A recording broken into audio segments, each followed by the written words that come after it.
Hey guys, it's Austin here with Jeeping, and in today's video we're going to be taking a look at these new Boslla LED headlights. And it's going to be a little bit different today because I'm going to be installing it on my 2007 Dodge Ram 1500. So let's get started.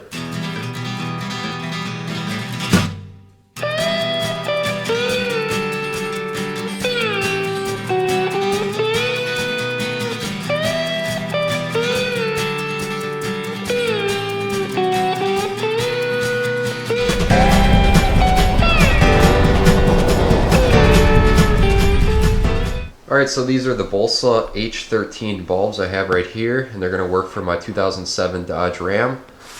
Just on the side here, they claim to be the world's first 4-color LED. You got your white 6500K lumen, we got the warm yellow, which is 4300K, yellow 300K, and then we also have warning flashlights at 300K.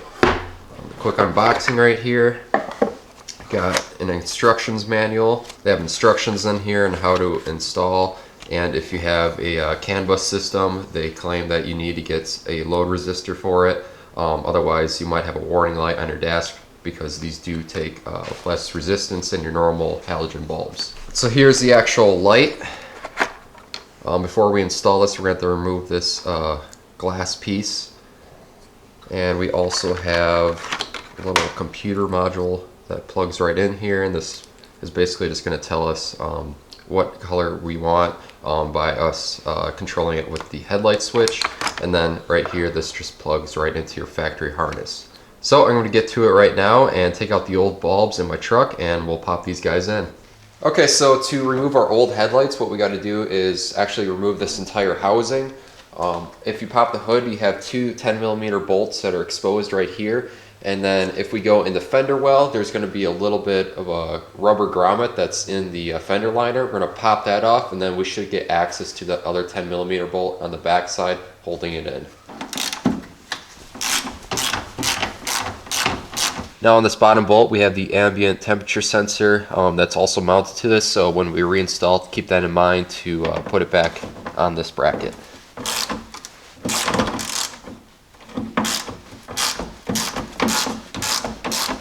Alright, so on this fender liner, we have this rubber grommet. We're just going to pop that into place.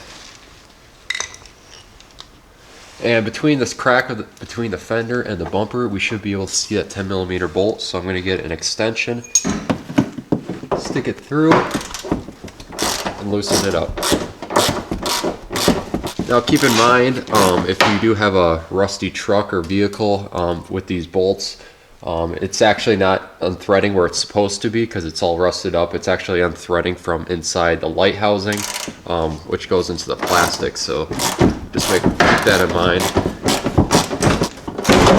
Alright, now once we get those 3 bolts out, our headlight, if you give it a good pull, it should pop out of place. Mine already did when I got that bolt out of there. Now if you have a brush guard like me, it's going to be a little more difficult to get in here, but you still can access the plug in the backside if you get your hands in there. So that gray plug, which is going to be on the left side if you're doing the driver's side light or the inside light, that's going to be your headlight bulb in place. So we're going to take this electrical connection and disconnect it. We have to pull back the red safety clip, and I'm just simply going to do that with a flathead screwdriver. And then once that's pulled back, all you have to do is squeeze and pull. Alright, so I apologize about the camera angle. I can't really do much since this brush guard piece was only be able to get 2 out of the 3 bolts off because one of them was stripped on me. So this is going to have to do for now, but to remove your old headlight bulb, all you have to do for these H13 ones is just to turn it counterclockwise and it pops right out. They got 3 little tabs they match up, and it just screws back in for the new bulbs. But before we put the new bulbs in, what we have to do is take our little module right here and find a good place to mount it. There's a little slot here so you can actually screw it into something if you'd like. But what I'm just going to do is zip tie it to the existing headlight harness. So first thing I'm going to do actually is plug in where it goes into the factory harness on this end. So we're going to take our end right here, and all we have to do is push it in. Then take our little red safety clip and push back down just like that. Now I'm just going to take a zip tie and zip tie it through this little hole on here onto the existing wire harness. I'll take a wire cutters and cut off the excess. Alright, so when installing our new headlight bulb, we got this little connector that's right here. It has 5 pins and only goes in one way. So we're just going to plug that into our little module piece, and then it has a threaded collar to keep that connection nice and tight. Plugs in like so, and then we'll take our little collar, thread it on. Once that is in place, we can take this little glass shield off the top of our headlight. And now there is actually an orientation on what you want to put this in. As you can see for the chips on the board right here for the LED lights, the one that's more yellow, that's going to be facing up. So when we put this in, we want to make sure it's orientated right, so that way it sits just like that. And I apologize again, you can't really see the hole, but you want to push it inside, line up the 3 tabs, and twist. Now, if you are worried that you don't get the yellow piece facing straight up, the headlight actually does move within the socket that it screws into. So you just want to make sure that the gold side is facing the right and the white side is on the left, and that should ensure that the yellow chip is facing up. Okay, so with the new light installed, before I bolt the headlight housing back into place, I'm actually going to test it with the headlight switch and make sure everything works.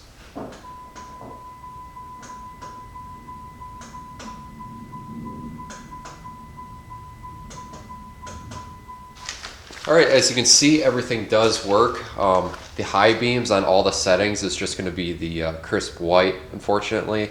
But you do have 3 different colors for your low beams, which is actually pretty cool. And to change that, all you got to do is take the headlight knob and turn it on and off, and it cycles through all the modes on there. So I'm going to go and bolt this back up and do the other side. I won't show that because it's basically the same exact process and a mirror image from the driver's side right here. Alright, so we're going to want to make sure that we get that little clip pushed back into place.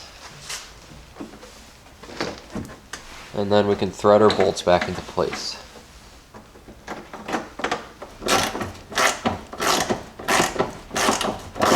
Once that's all tightened up, you just take a grommet and pop it back in place. So some of you might be wondering, you actually can access the headlights from inside the engine bay, but it is a little bit tight. You come along over here, down in the hole, you can actually see the back of the headlight. So you can do it from inside the engine bay without having to remove the entire housing, which is nice. But for filming purposes, it was a little bit easier to remove the whole headlight housing. And over here on the passenger side, you still can also get access right behind there. Alright, so I went and got the passenger side done, and it actually goes a lot faster if you go through the engine bay. So I'm just going to go and test this out and see how they all look. Alright, so this is a quick demonstration of what the LED headlights look like. Right now I'm on low beams with just the white LED, and if I turn the headlight switch on and off real quick, it'll switch to a daytime more light. Basically it just has the white LEDs on along with the amber lights. If I do it one more time, it just has a straight up amber lights. And then it goes back to all through your settings. Now these are H13 bulbs that I replaced in my Ram, and I believe that these ones don't actually have the emergency amber flashing lights on them. As for brights, they only do the white LED color. They don't do the other amber color for brights, but you can still see pretty far like before. It has the same pattern because it is in the same headlight housings. And it still has a nice clean cutoff line from before. I would say they are a little bit more brighter than the old halogen bulbs, but do a comparison side by side with the halogen, it wouldn't really pick up on the camera anyway, so there's no point in doing it. But what I can say from the naked eye is that it's a little bit more brighter. Alright guys, that's going to do it for today's video. As you can see, the install process was actually pretty easy, and it goes a lot faster if you just do it from inside the engine bay, but it was a little bit better filming process by me actually taking off the headlight housings a little bit. Overall, I like these headlights pretty good. The only downside I don't like about them is that they actually don't produce enough heat to melt the snow and frost that's on the surface of the headlight housing. I've had it going through a blizzard, and it just, builds up when I'm going down the highway, and I've had a couple times where it just had frost over it, which really didn't affect the light output, but driving through a blizzard definitely does. So you might want to take that into consideration if you do plan on buying these. But overall, I'll probably rate it about 8 out of 10. I will leave a link in the description below on where you can find these lights. I do have an announcement for you guys. I've actually started another YouTube channel. It's going to be called Outwheeling. On the channel, I'm going to be providing how-to videos on how to fix your snowmobile and keep them running good for seasons to come. So if you're into snowmobiles or if you know any friends, make sure to like and subscribe to the Outwheeling YouTube channel. I'll leave a link in the description below and at the end of the video so you guys can click on that. I'd like to get the channel up on its feet and hopefully enter into the snowmobiling community a little bit more. But if you found this video helpful, make sure to like and subscribe to the OutGP YouTube channel. And if you have any questions or comments, make sure to post them below and I'll be happy to answer them. Until next time, I'll see you guys in the next how-to.